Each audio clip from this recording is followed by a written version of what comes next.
Mordecai y el héroe malo que se llamaba Amán. Sí, yo puedo contestar una sola frase. Por favor.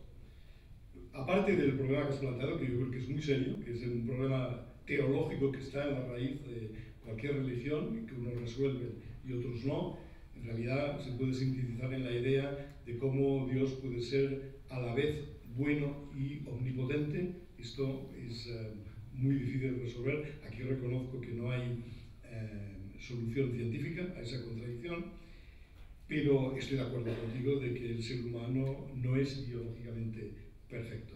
No nos caben los dientes en la boca, por ejemplo, y esto es un problema. Desde que nos hemos puesto de pie, las mujeres tienen gran problema de llevar adelante un embarazo. El 20% de los embarazos que empiezan no acaban. Es decir, el abortista más grande es la propia naturaleza. Eso tampoco es un signo de perfección. Es decir, nobody's perfect y tampoco el ser humano. En fin, esto es compatible con la teoría de la evolución, como has dicho muy bien. Cuesta más. No, no es compatible. Es solamente compatible el hecho que dice, bueno, si es el Dios tan bueno. Ese es el argumento favorito de las personas que tratan de demostrar racionalmente que no hay un Dios. Y yo creo que es un argumento débil. ¿Qué argumento? ¿Qué argumento? De que si hay un Dios, ¿por qué pasan estas cosas tan terribles? No, yo no estoy hablando de eso. No, pero esa era la pregunta. Sí. Esa era la pregunta. Sí, es muy concreta mi pregunta. ¿Los pensamientos, las ideas, los sentimientos, las creencias religiosas tienen una base biológica, química? Y si la respuesta es sí, puede llegar a un momento que con una pastillita pases de ser no creyente a creyente, porque ser no creyente es una cosa. Buena pregunta, déjame contestar mi opinión. Por favor. Hay gente que está buscando el gen de Dios, puede ser exagerado, pero bueno, uno puede pensar que la idea de la divinidad aparece cuando un ser adquiere de repente la inteligencia cognitiva. Cuando adquiere la inteligencia cognitiva, de repente se da cuenta y se asusta de que su futuro puede depender de sus elecciones.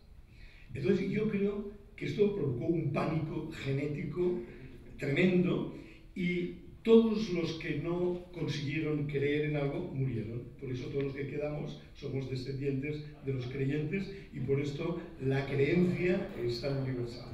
¿Te atreves a escribirlo? Lo he escrito.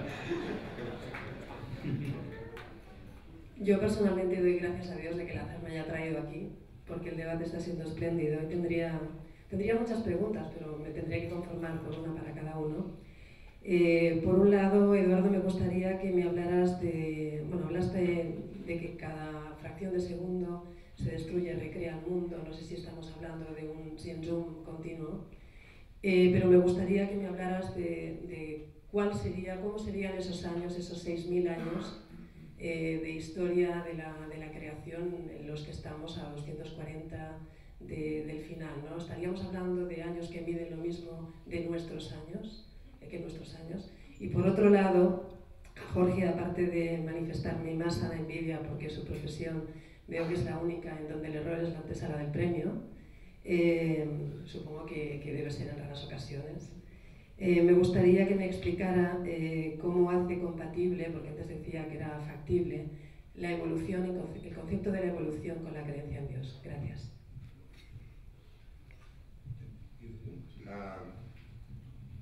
Una pregunta muy buena, una pregunta que es común en este tipo de conversaciones. Es muy difícil contestar la pregunta en menos de 10 minutos y no los tengo. Déjame simplemente decirte de que la aparente contradicción entre los tiempos bíblicos y los tiempos geológicos se reconcilia muy fácilmente si uno usa principios cabalísticos que hablan de distintos conceptos de tiempo en distintas dimensiones del universo.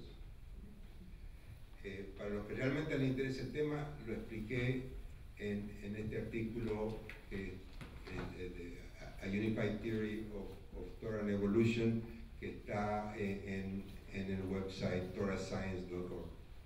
Pero para ustedes, el tiempo, por ejemplo, el tiempo en el universo más espiritual, que es Atzilut, no existe. Así es posible que si un sabio muy sabio consigue irse a esa dimensión, vive el pasado, el presente y el futuro simultáneamente. Y esto puede demostrarse científicamente, no es misticismo. O sea, es místico, pero no es alucinación. ¿Okay? Entonces, en ese sentido, cuando uno hace los cálculos del tiempo en la etapa de la creación y el tiempo en la realidad que vivimos, la discrepancia entre los billones de años y los 6.000 años se ponen de acuerdo. No lo puedo explicar más sin más. Mi respuesta a los dos. Hombre, yo creo que es perfectamente posible ser creyente y ser científico, justamente si uno no pretende interpretar literalmente la Biblia con la ciencia, sino interpretarla poéticamente. Siempre hay un lugar para Dios. En estos momentos está en el tiempo de Planck, que es 10 elevado a menos 34 segundos. Muy poco tiempo, pero yo creo que es perfectamente satisfactorio para un creyente decir, Dios creó las leyes de la naturaleza, pero no se puso a crear cada uno de los 4 millones de escarabajos. Eso es Aristóteles. Eso es Aristóteles. No, en este caso, claro, es que ya digo que los griegos aciertan. Y en este caso pero nosotros podemos hacerlo un poquito mejor. Bueno, en este caso no. Me han preguntado cómo asimilar o cómo no tener contradicciones teniendo fe, creyendo. La ciencia solo estudia cosas muy sencillas y por lo tanto es muy difícil que la ciencia pueda contestar preguntas tan trascendentes como ¿qué será de mí después de mi muerte? No lo estudiará nunca la ciencia y eso es un territorio para la fe, si la tienes, y te morirás más tranquila si tienes fe que si no la tienes, supongo, ¿no? Si me permites agregar un comentario. No, es que quiero acabar si no perderé el hilo enseguida. Con respecto al tiempo, hombre, la ciencia también habla de que puede ir al pasado e ir al futuro, pero con unas restricciones según las leyes vigentes. Y los creyentes en la ciencia creen en la ciencia vigente en aquel momento, pero siempre están luchando por alguna novedad. En estos momentos el tiempo vigente es la teoría de la gravitación, la teoría general de Einstein, en la cual, bueno, tú puedes ir al pasado perfectamente, pero dejando el cuerpo en el presente. Es decir, tú puedes simplemente mirando el álbum de fotos, tú viajas al pasado, o mirando un vídeo.